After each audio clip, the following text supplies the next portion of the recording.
धन के लिए, समृद्धि के लिए, कर्ज नष्ट हो जाए इसके लिए, निर्धनता दूर हो जाए, दरिद्रता दूर हो जाए, बेकारी दूर हो जाए, बेरोजगारी दूर हो जाए, इसके लिए सबसे बड़ा सूत्र है।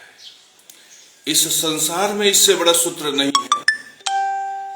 सबसे बड़ा सूत्र मैं बता रहा हूं कि बुद्धि में गोबर हो, ज्ञान में, विद्या में, बुद्धि में गोबर भरा हुआ हो।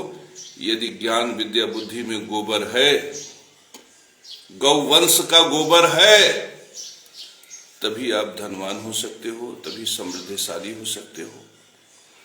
ये समझ लो कि जिनके बुद्धि में गोबर था वह आज समृद्धिशाली है, और जिन्होंने अपने बुद्धि से, ज्ञान से, विद्या से गोबर को निकाल दिया,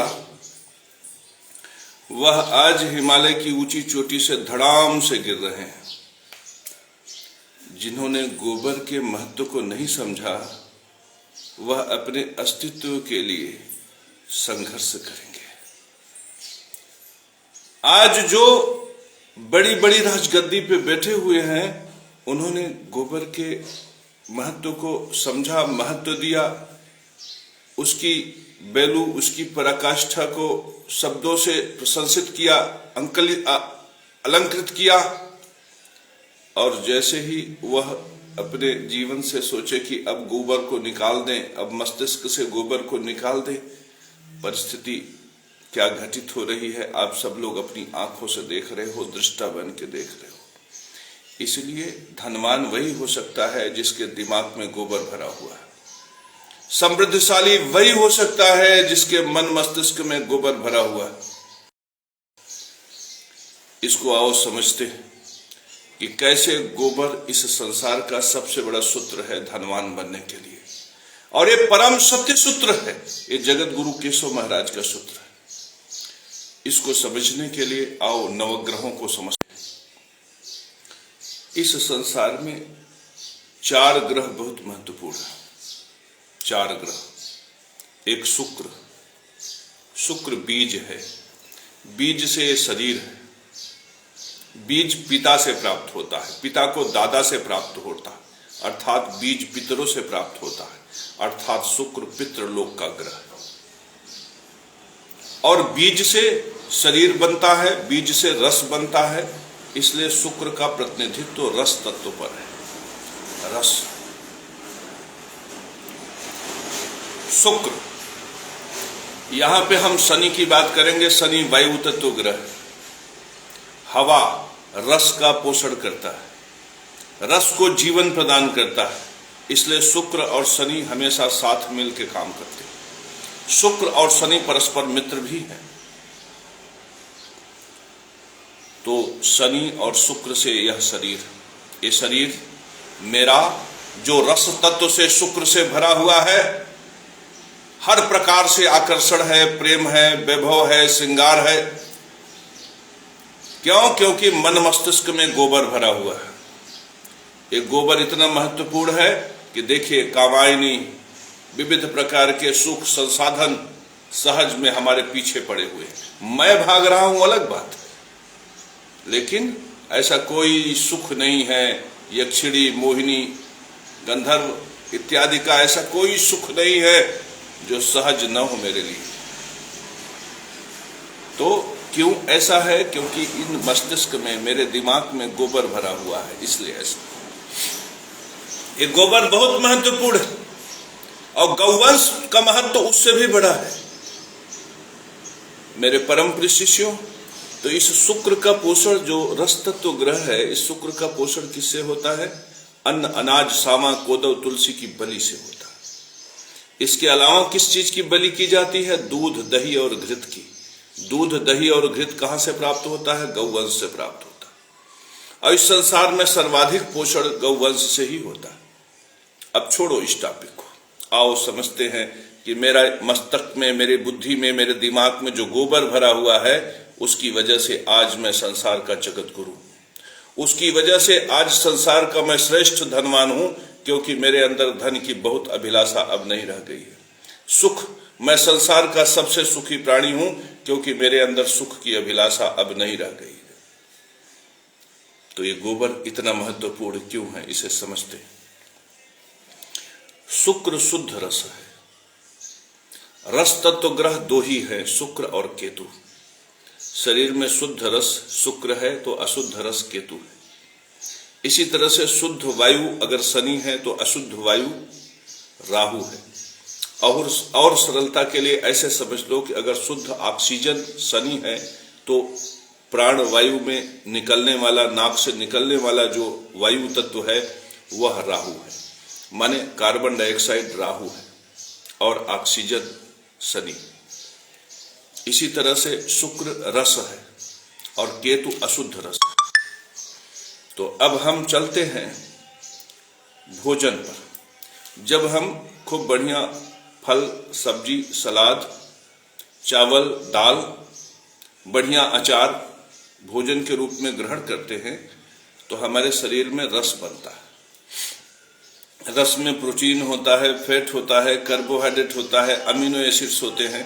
अमीनो एसिड्स जुड़ के पॉलीपेप्टाइड्स बनाते हैं, ग्लूकोज जुड़ के पॉलीसेकेराइड्स बनाते हैं, डाइसेकेराइड्स बनाते हैं, और ये शुगर के कण, ये प्रोटीन के कण आपस में जुड़ के पॉलीपेप्टाइड्स बनाते हैं और पॉलीपेप्टाइड से अंग ऊतक की रचना होती है, शरीर बन जाता है। यहां तक तो आपको समझ में आ गया होगा। लेकिन इसमें ये सब तो शुद्ध रस की बात हो गई, लेकिन इसमें अशुद्ध रस भी बनता है।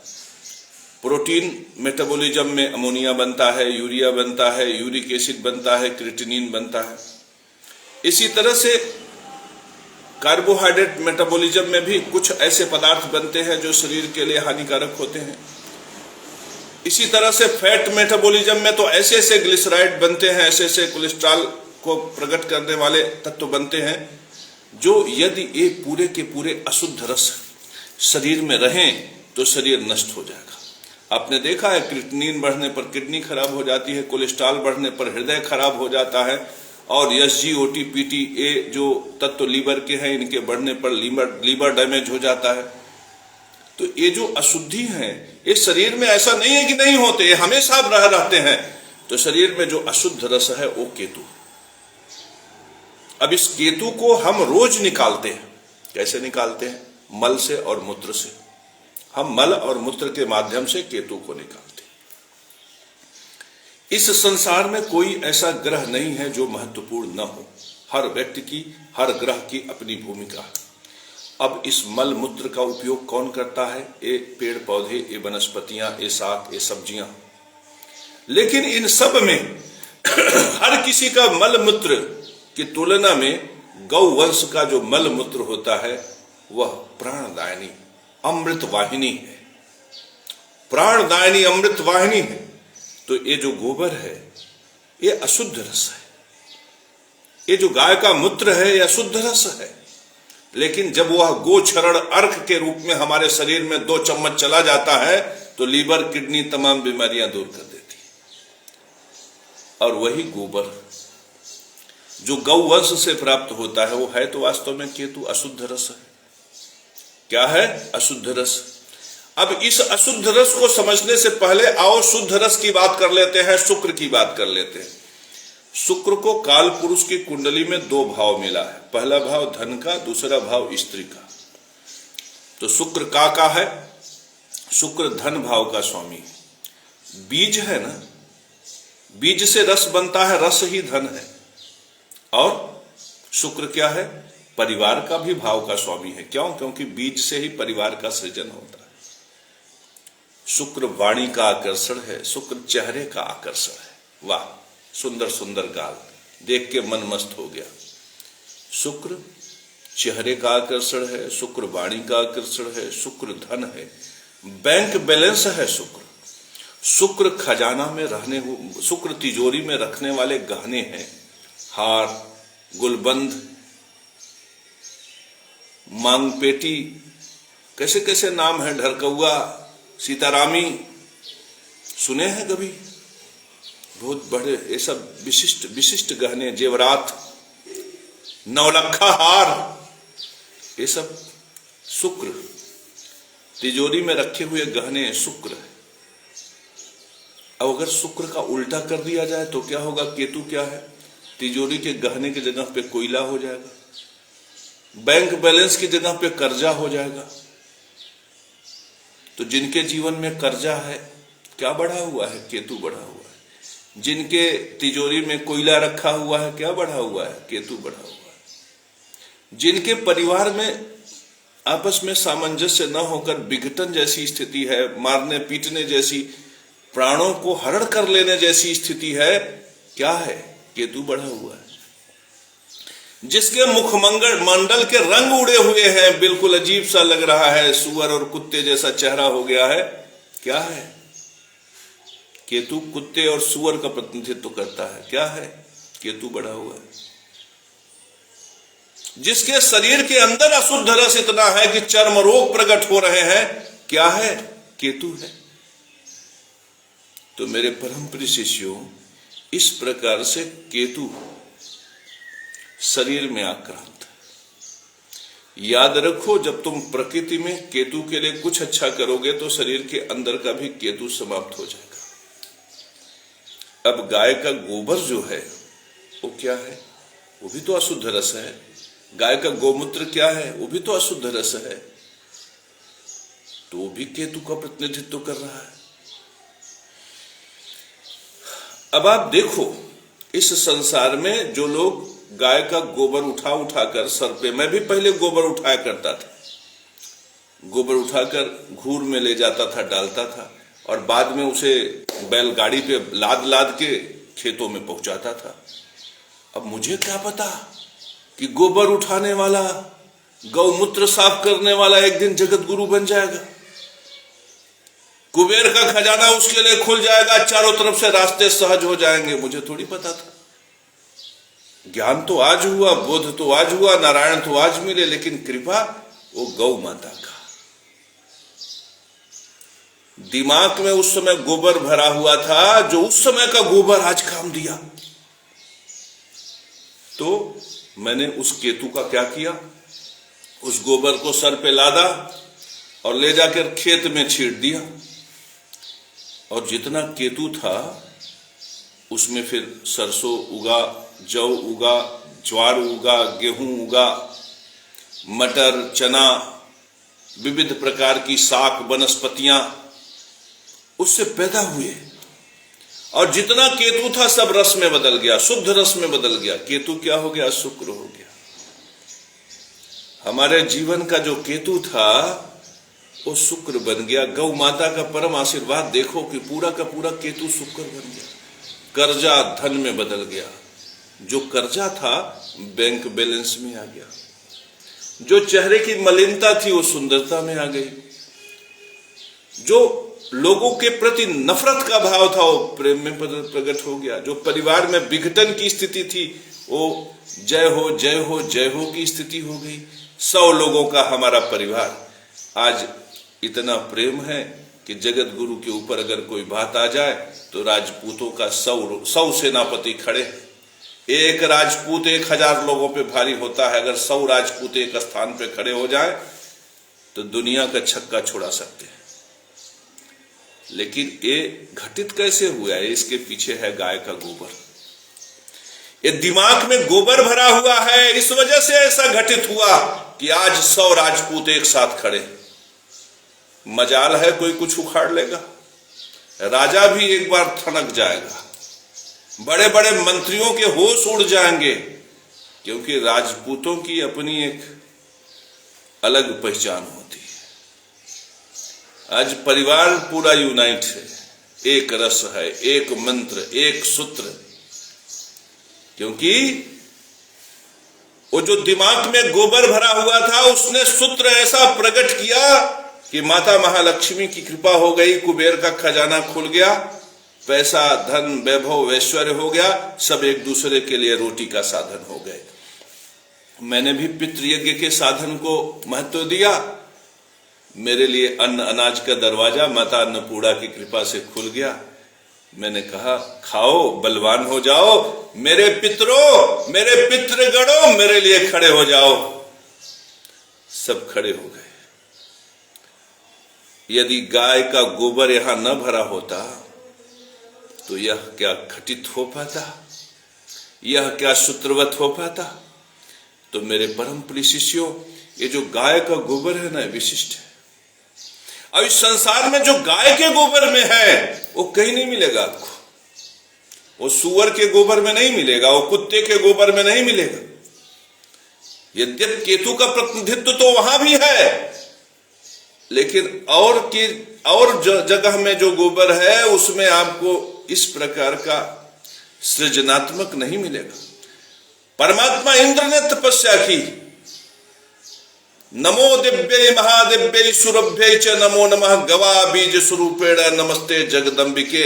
यह मंत्र इंद्र ने किया और बरसों बरस किया, तब जाके माता सुरभि प्रकट हुई और उन्होंने देवताओं के लिए और मनुष्यों के लिए कामधेनु और नंदिनी नाम की 2 गौ माताओं को प्रदान किया, जिनके दूध और दही से मनुष्य बलवान हुए बलिकर्म से, और उसके घृत से अग्निकर्म स्वाहा हुआ, और स्वाहा के माध्यम से देव यज्ञ के माध्यम से देवता बलवान हुए।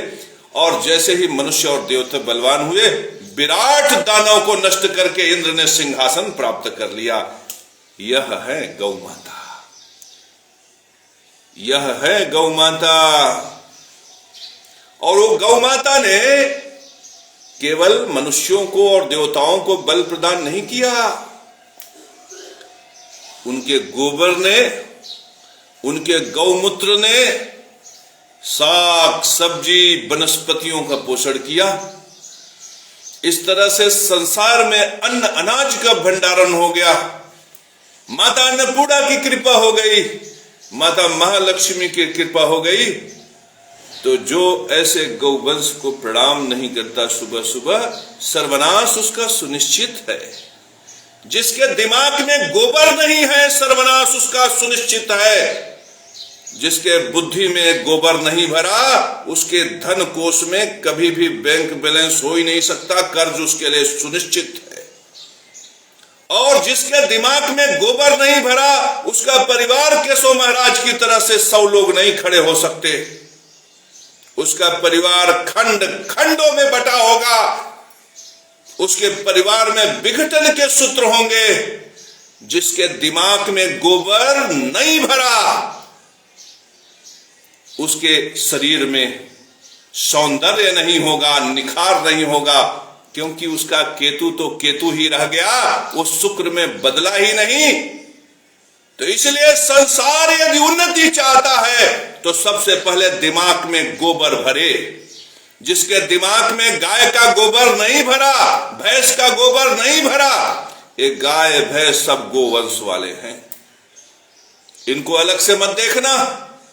ये सब गौवंश हैं, गोवंश हैं, माता सुरभि की संतानें हैं। मेरे परम प्रिय शिष्यों, इनका बड़ा महत्व है। यदि तुम्हारे घर में मानसिक अशांति है, क्लेश है, तो जहां एक केतु को शुक्र में बदलते हैं, उसी तरह से राहु को शनि में भी बदलने का काम करते हैं। गाय के ऊपरी पर थोड़ा सा प्रियंगु, बेलफल, देवदार जला दो। वायु तत्व ग्रह कौन है? राहु है ना। राहु मन को अशांत, चित्त को व्याकुल बेचैनी पैदा करके कभी कभी तो इतनी घबराहट पैदा करता है कि माथे पर पसीना टपकने लगता है। बिल्कुल सुखी है, संपन्न है, एयर कंडीशन में है, बोलेरो स्कॉर्पियो से टहल रहे हैं, तो वो घबराए जा रहे हैं, कोलेस्ट्रॉल बढ़ रहा है। घबराओगे ही, क्योंकि तुमने अपने दिमाग में गोबर नहीं भरा। अरे केशव महाराज थोड़ी घबराएगा, केशव महाराज के तो दिमाग में गोबर भरा हुआ है। तुम भी गोबर भरे होते तो थोड़ा सा गाय की उपनी जलाकर उसमें प्रियंगु, बेलफल, देवदार डाल देते, तो तुम्हारा भ्रम, चिंता, उन्माद दूर हो जाता। उसमें गुगुल और लोहबान डाल दिए होते तो तुम्हारे यहां धन आने लगता। उसमें बेल का फल थोड़ा सा चूरा डाल दिए होते तो तुम्हारे ऊपर लक्ष्मी की कृपा हो जाती, उत्तम धूप बन जाता। मेरे परम प्रिय शिष्यों, इस संसार में कोई भी ऐसा प्राणी नहीं है जिसके दिमाग में गोबर भरा हो और वह उन्नति न करे। ये जो हमारे मित्र इत्यादि आज बड़े बड़े पदों पे बैठे हैं, कोई जिला अध्यक्ष बना है, कोई मंत्री बना है, कोई राजा बना हुआ है, ये पहले गोबर उठाते थे, हमने इनको देखा है। आज के 30 साल 35 साल पहले मैं कभी साइकिल से जब इनके घर पहुंचा हूं तो सुबह के सुबह रुमाली लपेटे, सर पे झुग्गा रखे, यार भैया केशव भैया तू आ गया। अब पता चला जौन बा गोबर उठाए हुए है सर पे ऐसे तगाड़ी, रुका यार रुका खाली हो जाए तो बतियाई तो से। अब पता चला कि जो है उतने में 4 तगाड़ी जो है गोबर खेत में फेंक कर आ गए। और पता चला उसमें गोभी बोए हैं, मरचा बोए हैं, भाटा लगाए हैं। तो जो गोबर था उनके सर पर, उसी गोबर का परिणाम हुआ कि आज जिला अध्यक्ष बन के, बड़े आदमी बन के, मंत्री बन के, राजनेता बन के, अधिकारी बन के आज नोट का आस्वादन कर रहे हैं। लेकिन ये लोग भी मूर्ख ही हैं, क्योंकि अब इनके दिमाग से गोबर निकल रहा है। अभी अपने दिमाग से गोबर निकाल के क्या भर रहे हैं जानते हो? पेट्रोल भर रहे हैं। अभी जो पेट्रोल भर रहे हैं, पेट्रोल में वो दम नहीं है जो गोबर में है। पेट्रोल में, एयर कंडीशन के क्लोरोफ्लोरोकार्बन में वो दम नहीं है। उसका परिणाम क्या होगा जानते? उसका परिणाम ये होगा कि थोड़े दिन में बुद्धि विकृति हो जाएगी, मन मलिन हो जाएगा। अभी तो कमाई हो रही है, कुछ दिन में यही देखेगा लड़का इनका तो वो भी बियर ब्रांडी और तरह तरह की चीजों में उलझ जाएगा। फिर 1-2 पीढ़ी में ही उनका धन बर्बाद हो जाएगा। ये अभी 30 साल में अमीर हुए हैं, आगे के 30 साल में निर्धन हो जाएंगे। अपने ही बुढ़ापे में अपने ही आंखों के सामने अपनी बर्बादी देख के मर जाएंगे। मैं बचाना चाहता हूं इन मित्रों को, मैं बचाना चाहता हूं राष्ट्र के उन लोगों को जो अभी गोबर अपने दिमाग में भरे हुए थे, अभी अभी गोबर निकालकर पेट्रोल भरना शुरू किए। तो मेरे परम प्रिय शिष्यों, इसे गोबर से भरे रहने दो, क्योंकि गोबर में ही तुम्हारा कल्याण है। जैसे ही तुम पेट्रोल भरोगे, जैसे ही इस दिमाग में एयर कंडीशन का क्लोरोफ्लोरोकार्बन भरोगे, तुम्हारी बर्बादी सुनिश्चित हो जाएगी। तुम अपने आंख से अपनी बर्बादी देखोगे। थोड़ा समय इंतजार कर लो। अब तुम तो ये जानते ही हो कि राहु क्या करता है। राहु वायु तत्व ग्रह है, तो ये मन में भ्रम चिंता उन्माद पैदा करता है। तो मन में भ्रम चिंता उन्माद अगर ज्यादा हो तो क्या हो सकता है? हार्ट अटैक हो सकता है। तो तुम वायु को क्या दे रहे हो? पेट्रोल दे रहे हो। तुम वायु को क्या दे रहे हो? क्लोरोफ्लोरोकार्बन दे रहे हो। सब राहु को बढ़ा रहे हो। थोड़े समय में भ्रम चिंता उन्माद आएगा और तुम्हारा हार्ट का बाल्ब लेके उड़ जाएगा। इससे अच्छा तो गोबर था। केशव महाराज आज क्यों बिल्कुल मजे से है, चौचक चौबंद। केशव महाराज को थोड़ी डर है। मैं तो तुरंत विरोध करता हूं कि बीफ कंपनी से चंदा काहे लिए भैया? क्या जरूरत थी लेने की? अगर बड़का गौ रक्षक थे, गौ भक्त थे, तो काहे लिए? ये सूत्र ही गलत है। मैं इस सूत्र का समर्थन नहीं कर सकता, क्योंकि मैं जगत गुरु केशव महाराज हूं। मेरे दिमाग में गोबर भरा हुआ है। मेरे परम प्रिय शिष्यों, अगर जिंदगी में उन्नति चाहते हो तो इस दिमाग में गाय का गोबर भर लो, क्योंकि उन्नति तभी होगी जब दिमाग में गोबर होगा। और जब दिमाग में गोबर होगा तभी यह सूत्र मिलेगा। तुम अगर रोग से पीड़ित हो, इसका मतलब केतु भरा हुआ है। तुम्हारे जीवन में कर्जा ही कर्जा है, इसका मतलब केतु भरा हुआ है। तुम्हारे जीवन में भूत का भ्रम है, इसका मतलब केतु बढ़ा हुआ है। तुम यदि शुक्र के स्थान पर अशुद्ध रस का सेवन पराई स्त्रियों में तुम्हारा उन्मुखता है, तुम्हारे मन मस्तिष्क पे कंट्रोल नहीं हो रहा है, इसका मतलब तुम्हारे जीवन में केतु भरा हुआ। तो मेरे परम प्रिय शिष्यों, केतु को दूर करने का क्या तरीका है? अगर तुम बहुत धनवान हो, तुम्हारे पास गोबर उठाने के लिए समय नहीं है, तो गोबर के प्रति तुम्हारे मन में निष्ठा हो। जाओ गांव में 2-4-10 घूर होंगे, खरीद लेना। अगर तुम चाहते हो कि तुम कर्ज से मुक्त हो जाओ, तो जाओ तुम गांव में 2-4-10 घूर होंगे, खरीद लेना। और उसका क्या करना? ट्रैक्टर लगाकर, टाली लगाकर उसे खेतों में भिजवा देना। यह मत सोचना कि मेरे ही खेत में जाए, किसी भी खेत में भिजवा देना। वह जो गाय का गोबर होगा घूर का, वो कहां जाएगा? फिर वो केतु है, अशुद्ध रस है। तब वो फिर क्या जाएगा? वो पृथ्वी तत्व से घुलकर वनस्पतियों के जड़ों में चला जाएगा। दुर्वा का विकास होगा, देवदार का विकास होगा, पीपल का, बरगद का विकास होगा, चने का विकास होगा, ज्वार, मक्का, बाजरा, अन्न, अनाज, तिलहन, दलहन, सबका विकास होगा। तुम इतना बड़ा यज्ञ करोगे। मेरे परम प्रिय शिष्यों, वेद का उद्देश्य क्या है? यज्ञ। देखो, सनातन धर्म सरल है, इसे कॉम्प्लिकेटेड बनाकर सूत्र को तुम्हारी समझ में ना आए ऐसा उपाय करके राजा को अत्याचारी और गुरु को चांडाल बनाया गया है। एक चांडाल और अत्याचारी का सूत्र है कि जिससे जब रजिस्ट्रार हमारा पितृ यज्ञ भाग हरण करे तो किसी को समझ में ना आए कि यह न्याय है, अत्याचार है, इसलिए ऐसा है। लेकिन तुम सरलता से अपने सनातन धर्म को समझ लो। सनातन धर्म का मुख्य ग्रंथ वेद है, वेद का उद्देश्य यज्ञ है, यज्ञ का मतलब ही होता है पोषण। मेरे परम प्रिय शिष्यों, यज्ञ का मतलब ही होता है पोषण। और पोषण कैसे होना चाहिए? ज्ञान से भी पोषण होता। अब आप सोचोगे कि ज्ञान से कैसे पोषण हो सकता है? ऐसे होता, अगर तुम सब मिल के कहो कि सतगुरु केशव महाराज को रोटी नहीं देना चाहिए, तो एक दिन समाज में व्याप्त हो जाएगा, कोई सतगुरु केशव महाराज को रोटी नहीं देगा। और यदि तुम लोग सब लोग मिल के कहो कि गुरुदेव हैं, महाराज हैं, उनको रोटी दोगे तो वो उत्तम कर्म में लगाएंगे, तो देखो रोटी मिलने लगेगा। इसी तरह से अगर तुम ये सूत्र दो समाज को कि गौ को रोटी देने से धर्म होगा, तो देखो सब लोग रोटी देंगे। अगर तुम ये कहोगे कि अरे गौ को रोटी देने से पाप लगेगा, अगर इस वृत्ति को फैला दो, तो कोई रोटी नहीं देगा। तो मेरे परम प्रिय शिष्यों, जैसे ठेली पटरी वाले अपना ठेला लगाए हुए हैं और आप ये कहो कि भाई रोटी का साधन उनका भी है, उनके पेट पर लात नहीं मारना चाहिए, वो पितृयज्ञ कर रहे हैं, करने तो विधि पूर्वक है, तब तो उनकी रेडी पटरी अच्छी से चलेगी। लेकिन पता चला कि तुम गोबर उठा के मंत्री बन गए और फिर आपको लगने लगा कि ये सब तो बेकार हैं, ये सब तो शोभा खराब कर रहे हैं, इनकी रोटी तुम्हारे लिए जहर हो गई। तो ऐसी स्थिति में जब उन रेडी पटरी वालों को तुम भगा दोगे और उस सूत्र का प्रचार प्रसार करने लगोगे, तो फिर वो कहाँ रहा? इसी तरह से तुम नो पार्किंग जोन हर जगह बना दोगे, पार्किंग के लिए कहीं व्यवस्था नहीं होगी, किसी गाड़ी से 10,000, किसी से 15,000, किसी से 20,000, किसी से 50,000, ऐसे लूटोगे मनमानी, तो ये सूत्र थोड़ी। मेरे परम प्रिय शिष्यों, समझने का प्रयास करो, बिल्कुल सीधा सा सरल सा सूत्र है प्रकृति का, ये पोषण नहीं। तो इसी तरह से ज्ञान यज्ञ से पोषण होता है, तो यज्ञ का उद्देश्य है पोषण, तो ज्ञान से पोषण करो।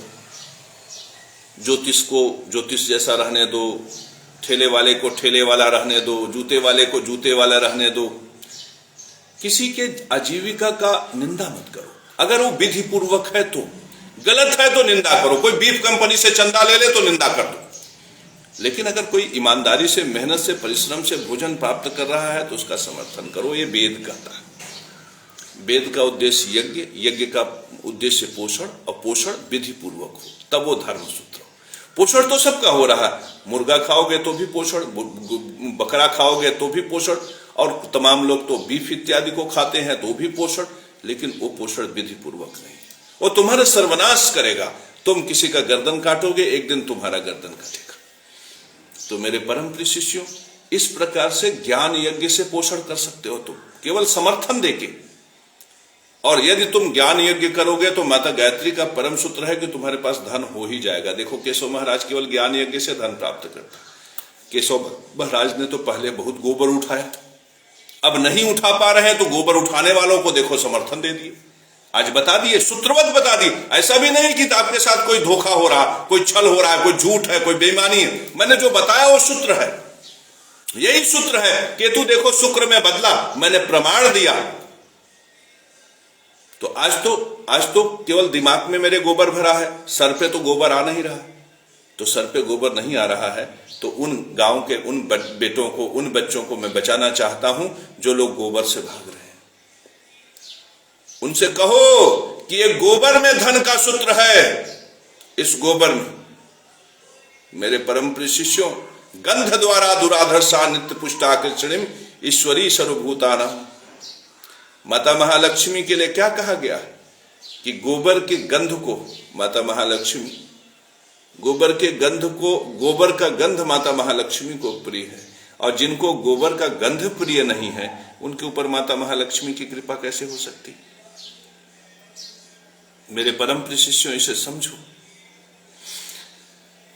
तो ये ज्ञान यज्ञ जब करोगे समर्थन, तो अपने आप लक्ष्मी की कृपा होगी। तो पितृ यज्ञ में फिर तुम रोटी देना सबको, और जब तुम्हारे पास रोटी देने का सूत्र आ जाएगा तो धन वैभव और बढ़ जाएगा। ढेर सारा हो जाए तो देव यज्ञ करना, लक्ष्मी नारायण मंदिर निर्माण में सहयोग कर देना, लक्ष्मी नरसिंह मंदिर निर्माण में सहयोग कर देना, मूर्तियां रखवा देना, घर में यज्ञ हवन को प्रमोट करना, और इसके अलावा कभी मंदिर में भी हवन करा लेना। हमारे यहाँ हवन होता है 3500 रुपया खर्च होता है, विशिष्ट हवन होगा तो 4100 रुपया खर्च होगा, आप तुरंत हवन कराएंगे एक दिन में तो 1500 रुपया खर्च होगा। तो मेरे परम प्रिय शिष्यों, हवन भी करा लेना। हवन सामग्री सहित बता रहे हैं, 4100 रुपए का जब हवन होता है तो 2000 रुपया सामग्री में खर्च हो जाता है, 2100 बचता है। तो मेरे परम प्रिय शिष्यों, यह भी सूत्र घटित होगा आपके जीवन में। कम से कम यहाँ तो न जाने कितने लोग जो हमें देख रहे हैं उन्होंने अपने जीवन में कभी देव यज्ञ किया ही नहीं। हमारे यहाँ तमाम लोग आते हैं, हमने कहा कभी देव यज्ञ किए हो, तो कभी देव यज्ञ किए ही नहीं। अब सोचो, अब देव यज्ञ का संबंध सीधे बृहस्पति सूर्य से है, और उन्होंने देव यज्ञ जीवन में किया ही नहीं, तो देव यज्ञ का फल उन्हें कैसे प्राप्त होगा? याद रखो, ज्ञान यज्ञ से व्यक्ति को धन का साधन प्राप्त होता है, और पितृयज्ञ से व्यक्ति को पुत्रितादिक का सुख प्राप्त होता है, और देव यज्ञ से व्यक्ति को पद प्रतिष्ठा और सम्मान प्राप्त होता है। जिनके जीवन में देव यज्ञ नहीं है उनको पद प्रतिष्ठा और सम्मान बामुश्किल हो सकता है, और जिनको मिल भी गया है वो कोई स्थायी नहीं होगा, उसमें यश नहीं होगा, नाम नहीं होगा, मर्यादा नहीं होगा। तो मेरे परम प्रिय शिष्यों, यदि जीवन में उन्नति चाहते हो तो दिमाग में गोबर भर लो। यदि और उन्नति चाहते हो तो सर पे भी गोबर रख लो। यदि उससे भी ज्यादा उन्नति चाहते हो तो आपके पास यदि जितने खेत हो, जितने कृषि के साधन हो, उन सबको गोबर से भर दो। मेरे परम प्रिय शिष्यों, यदि तुम्हारे जीवन में गोबर घटित होगा तो निश्चित रूप से माता महालक्ष्मी का परम प्रताप, परम कृपा, परम वैभव तुमको प्राप्त होगा, और देखते ही देखते तुम्हारे जीवन का सारा केतु नष्ट हो जाएगा और केवल शुक्र ही शुक्र बचेगा। एक केतु शरीर में रोग भी देता है, तो जिसने अपने केतु को नष्ट कर लिया, अब सोचो, केतु अगर बृहस्पति के साथ होगा लीवर की बीमारी, केतु शनि के साथ होगा स्नायु तंत्र की बीमारी, केतु मंगल के साथ होगा मज्जा तंत्र की बीमारी, केतु सूर्य के साथ होगा तो हड्डी की बीमारी, केतु बुध के साथ होगा तो किडनी श्वास तंत्र की बीमारी। तो केतु तो बीमारी वाला ग्रह है, रोग वाला ग्रह है। ये अशुद्धि को शरीर में रखोगे, ट्यूमर होगा, कैंसर होगा, लीवर सिरोसिस होगा, नेफ्राइटिस हो जाएगा, ऐसी ऐसी आइटिस, फाइटिस, टाइटिस टाइप की बीमारियां हो जाएंगी कि नाम सुन के घबराओगे। राहु प्रकट होगा, भ्रम चिंता उन्माद प्रकट होगा, घबराहट घन घन घन घन घन घन घन घन होने लगेगा, हृदय की नलिकाएं फटेंगी, राम नाम सत्य हो जाएगा। और इसकी रक्षा कौन कर सकता है राहु केतु से? गाय का गोबर। तो दिमाग में गोबर भरो तभी उन्नति कर पाओगे। सर पे गोबर उठाओ तभी उन्नति कर पाओगे। गाय के नीचे जाकर बुहारा लगाओ तभी उन्नति कर पाओगे। गाय के गोबर को इकट्ठा करो तभी उन्नति कर पाओगे। जिसके जीवन में गाय का गोबर नहीं, वह उन्नति का सूत्र नहीं जानता। ये जो कल गोबर उठा रहे थे, आज आईएएस पीसीएस बड़े बड़े कंपनी में बहुत बड़े बड़े पदों पर है, आज धनवान हो गए हैं और आज गोबर से भाग रहे हैं। कल देखना है बर्बाद होकर यही मजदूर बनेंगे। ये आज के जो अमीर ज्यादा हैं, कल के मजदूर ज्यादा होंगे, और आज के जो मजदूर ज्यादा हैं जो गोबर उठा रहे हैं, यही कल के अंबानी और अडानी बनेंगे। मेरे परम प्रिय शिष्यों, गलत सूत्र से कोई बहुत धनवान नहीं हो सकता। बेईमानी का सूत्र ऐसा है कि जो बेईमानी आपको धनवान बनाएगा, वही बेईमानी आपको नष्ट कर देगा। एक सरकार आई, आपको ढेर सारा कर्जा दे दी, आप धनवान हो गए। दूसरी सरकार ने आपके मन में क्लेश पैदा किया हुआ है, प्रतिशोध की भावना पैदा किया हुआ है, और जैसे ही आएगी आपकी सारी संपत्ति को नष्ट भ्रष्ट करा देगी।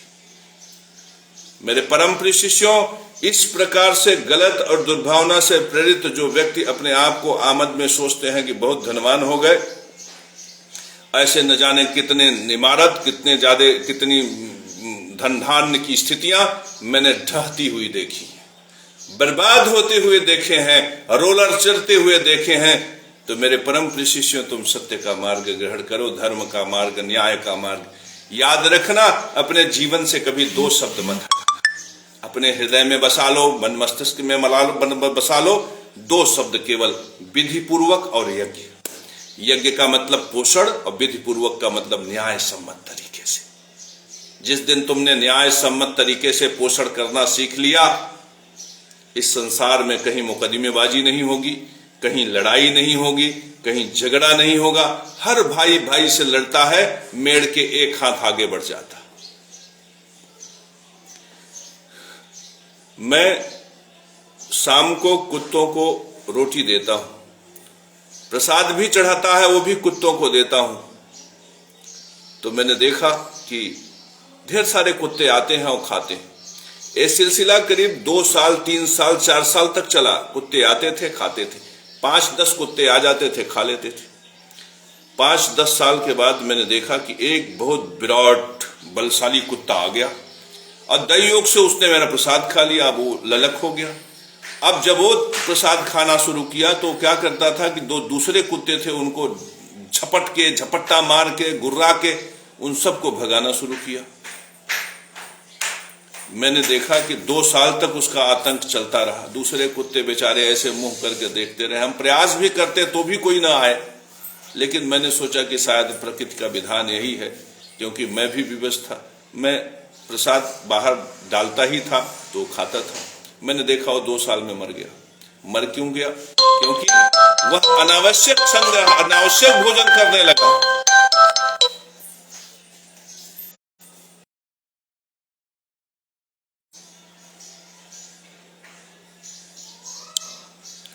वह अनावश्यक भोजन करने लगा, अपच हो गया, अजीर्ण हो गया, ढेर सारा खा लेता था। तो मेरे परम प्रिय शिष्यों, जो दूसरे का हिस्सा गुर्रा के, झपट्टा मार के, पंजा मार के खा लेंगे ना, उनको अपच हो जाएगा, अजीर्ण हो जाएगा, मर जाएंगे, कोलेस्ट्रॉल बढ़ जाएगा, लिवर सिरोसिस हो जाएगा।